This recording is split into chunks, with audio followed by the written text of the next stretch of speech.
Welcome to Connect to Florida. Today we are going to be discussing the topic of I lived there so you don't have to. We're going to be talking about Naples, Bonita and Estero. I lived there so you don't have to. That is today's video. That's what we're going to be talking about today on our video. So ironically, last week, and this is what prompted this video topic, I do consultations all week long with people that are looking to either move to or move from Florida. So last week, every single consultation, and I did 9 of them last week, everybody wanted to know, what area should I move to? What area should I avoid? And the common theme was Naples, Bonita, Estero, and even touching on Babcock Ranch. People want to know, what area should I target? And I think a lot of that has to do with the fact that people have realized when everything is bad to some degree in real estate, everything is good, if that makes sense. In the phenomena of Florida real estate, if everything is bad and you're a buyer, then everything is good. Now you might say, what are you talking about, Barrett? Everything is good. I can't even get insurance. So here's the thing. If you're going to buy a house in Florida and you're worried about the cost of the insurance and the cost of the flood insurance, here is my secret silver bullet for you. Are you ready? Do not buy a home that has high insurance in a floodplain. I mean, do I have to say that? Do I have to say that? Because I know that somebody is out there on their fake account typing it, and I'm telling you, can we use some common sense? If you want to live in Florida, and it's always been your dream to live in Florida, and you don't want to pay the super high insurance premiums or the flood insurance, why then would you buy something in an area that's going to offer you super high flood insurance and high insurance premiums? I just don't get it. Sometimes I think people like to argue, that's all I know. So listen, thankfully we have some very wise viewers here, friends of the channel, on Connect to Florida, and you know that it is simple. You have to course correct.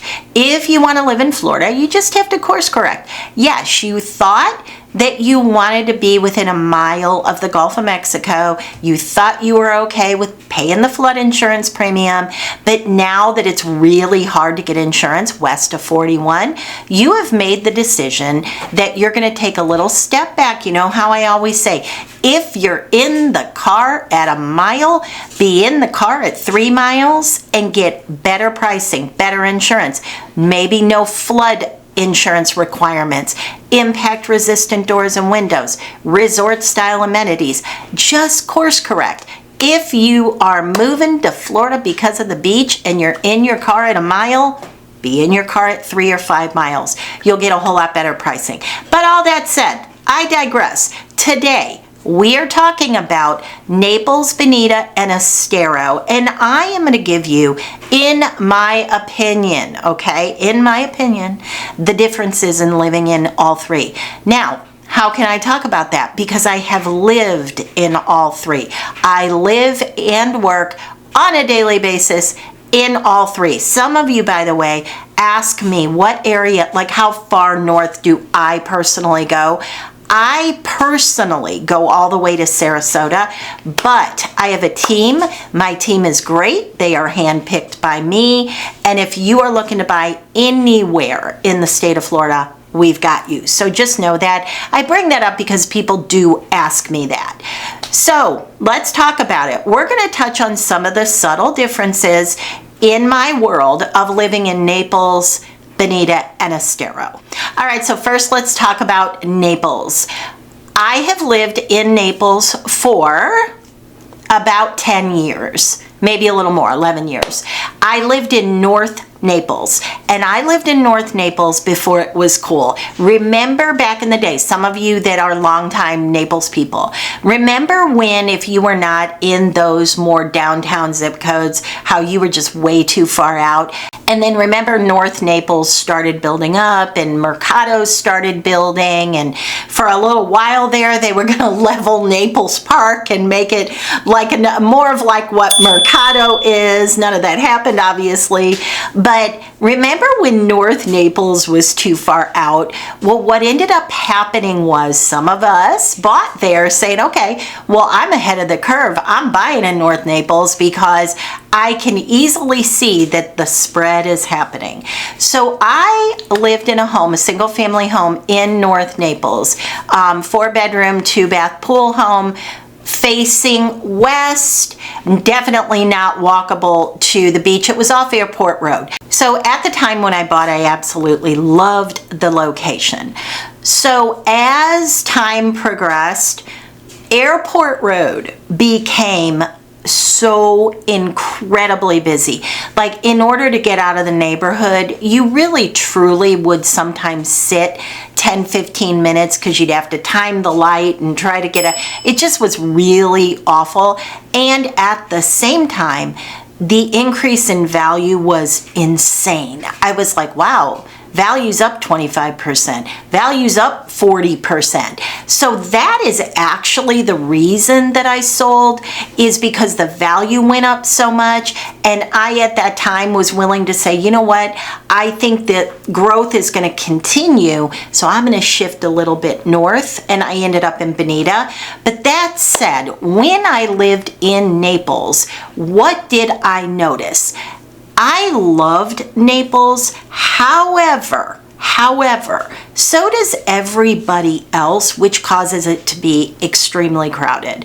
And what has happened through the years is that it's become, because of the expense, it's become more and more difficult for people that live in Naples full time, in my opinion, to navigate life. So during season, when all the snowbirds show up, you can't get in with your own doctor. It's very hard to get in with your own doctor.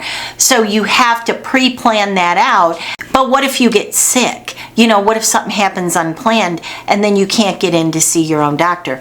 That was happening a lot because my doctors at the time were in Naples. Things like if you live down by Fiddler's Creek, down in that area, and something goes wrong and you need immediate medical attention like a heart attack or something, you may be in absolute gridlock trying to get to the downtown NCH. So the traffic, although everybody says, yeah, traffic's everywhere, and to some degree that's true, but it has really become a situation where it's very hard to navigate. Grocery stores, restaurants, shopping in general. If part of the year there's hardly anybody there, and by hardly anybody, that's really not the case anymore.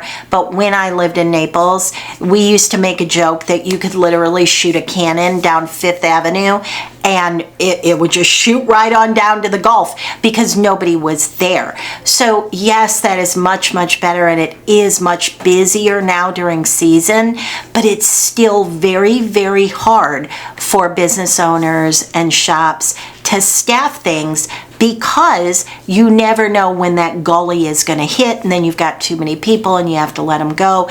And there's always a service industry issue in Naples because people can't afford to live in Naples if you're, whatever, a grocery checker or something along those lines. So that's what I really felt as time went on. I still loved Naples, but the beaches were so much more crowded.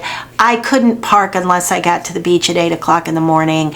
All these things I just mentioned, I felt that, and I almost felt sequestered into my area because I found myself not even wanting to go out because I couldn't navigate the little area at all. Naples is on a graph like this. You've only got so many streets that'll take you through the area, and it just became not worth it. So I found a condo in Bonita Springs. It was at auction, a foreclosure auction, and I really liked it. And so it was $160,000, which was an insane price on a golf course. And I thought, you know what? I've never lived in a condo. I'm gonna buy that. So I did. How did I feel about Bonita Springs? First of all, my condo was fine. I liked it. For the first year, I felt really like safe there. Like I felt almost like I was living in a hotel to some degree. Like I felt very safe in it. I liked the neighbors. I had a beautiful view. No problems there with the condo itself. I did feel a little bit like a dog in a cage. I did not like stepping out into a lanai that was really not like outside because I felt like I was in a cage.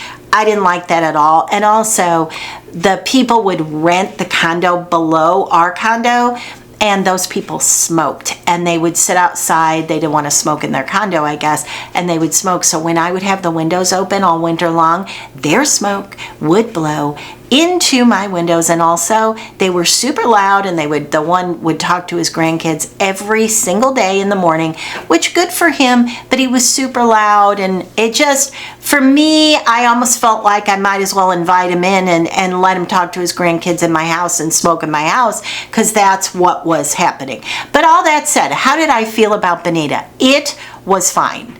But if there was no Estero and there was no Naples, would I just live in Bonita for the purpose of Bonita? And the answer is no, because Bonita Beach, you want to talk about crowded? Go look at the parking on Bonita Beach. If you know, you know. There is no parking on Bonita Beach. There is not. So you also have Barefoot Beach, but technically that's Collier County right there. And there's not a lot of parking there either. I'm telling you, I can't believe they have not improved parking for Bonita Beach, but you will not, there's hardly any. So what's the shopping there? It's hardly any. There's hardly anything there. They do have a downtown sort of area, but I'm going to be honest. When I've popped in and out of some of those shops or gone to a little ice cream place, I don't speak fluent Spanish. I can navigate sort of, but I don't speak fluent Spanish. And what can happen sometimes is if you don't, this is anywhere, it doesn't matter the language, Spanish, Italian, German, you name it. If you don't speak the language, you might feel a little bit like, I don't know, like you're left out of things.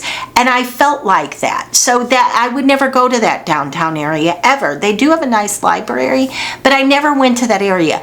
In Bonita Springs, if you live there, tell me what you do. Forget about Naples, forget about Estero. What do you do? There's not really a lot in Bonita Springs, in my opinion.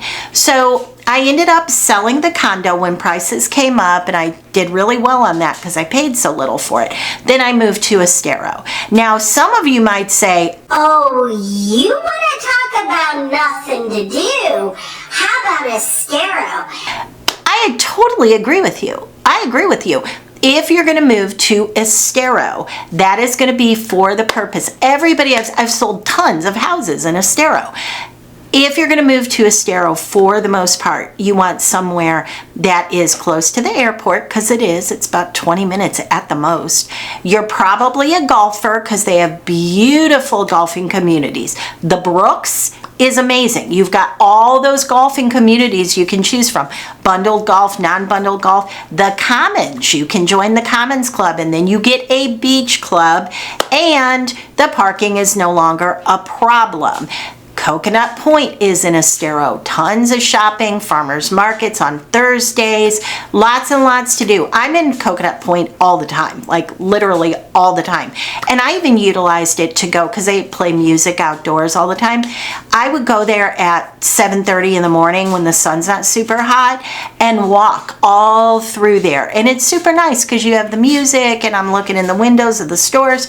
So Coconut Point is really nice. Do you have a beach in Estero? No, you do not. Some people that don't know the area will say, well, what about Estero Island? Well, that is not Estero, and people get that confused. That's Fort Myers.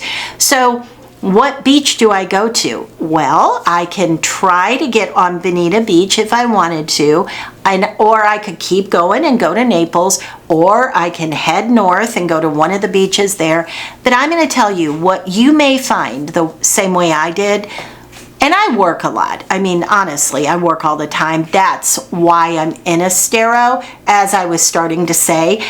I am in Estero because I need to be able to get an hour to the south or an hour to the north at any given time because of the territory I cover. So for me, it's perfect.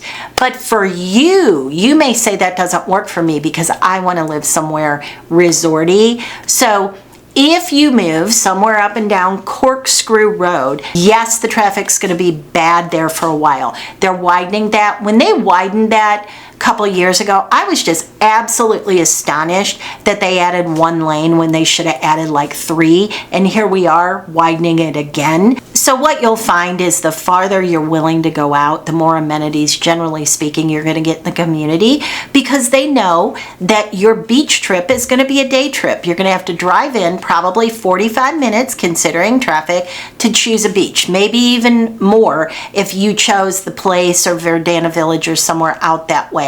You're going to fight the traffic in, and then you're going to spend the whole day at the beach. So what they do is they give you this great area to live. So you've got gorgeous resort style amenities in most of these communities. So Estero by the time Estero started growing, they, meaning developers, had realized that if we're going to incent people to be in Estero and be out a little bit farther where there aren't any beaches and you have to drive to the beach, although not very far, like I said, within that hour range, you can get there.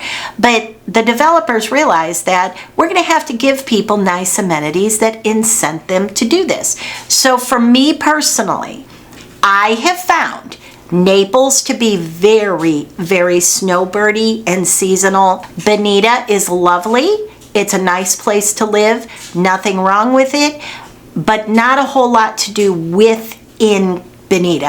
And I also wish that Bonita Springs had their own police force. I don't know why, just my opinion. It is not high crime at all. Not at all. But I would just feel a little bit better because I feel like it gets a little spread out. Although, there's satellite places all over for police.